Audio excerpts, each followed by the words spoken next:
Well, here we are. It's late September. There's the pool. On Saturday, the water was 90 degrees. It's still quite warm. Debris cover is on the pool. It's probably about 82 degrees right now.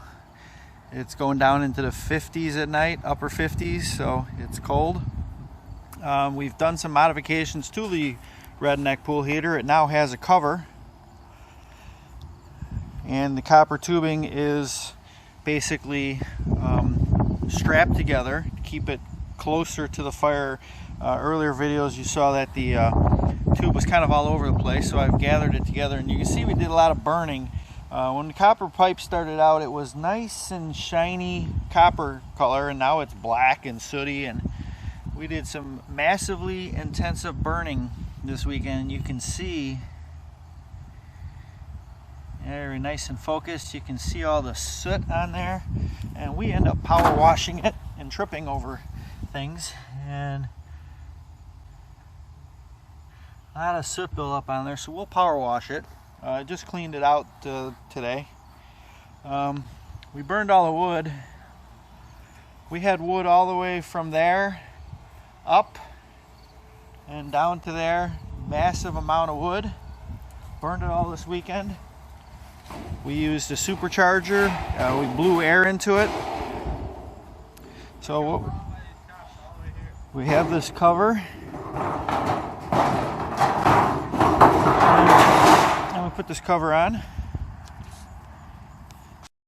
So now that the cover's on, basically what we do is we put the blower into here, and it blows air, either go that way or that way, and it circulates the air in there and supercharges the fire.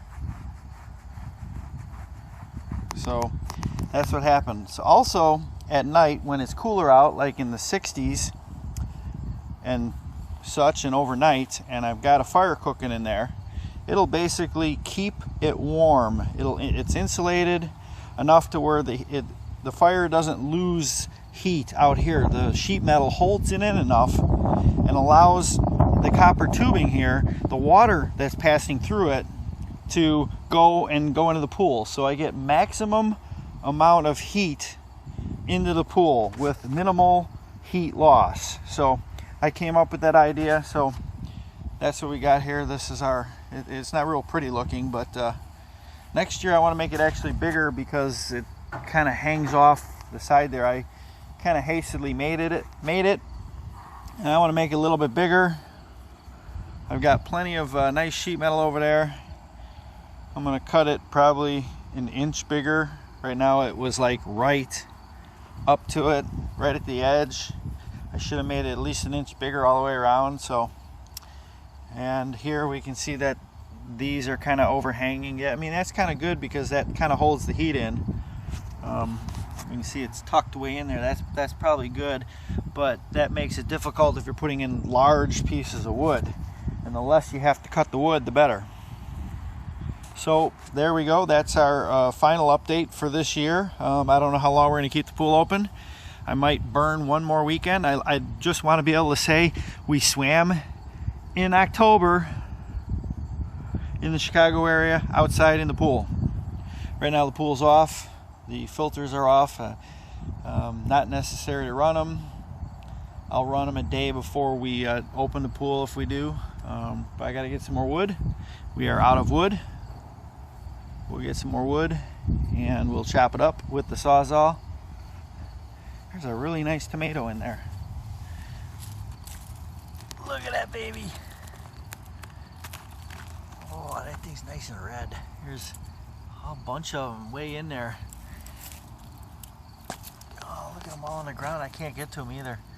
They're so buried in this mass. Okay, so enough of the tomatoes. Fire pit.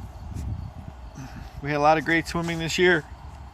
Next season we'll be able to open up the pool mid-March instead of May. We get a lot of wood. I'll be cranking out. I get the water up to about 150 degrees coming out of here. when the water was upper 80s, I could get it up to about 150 coming out nice and hot, just super hot. That's why I burned through so much wood so fast, because of supercharging. Okay, peace till next year. We're out of here.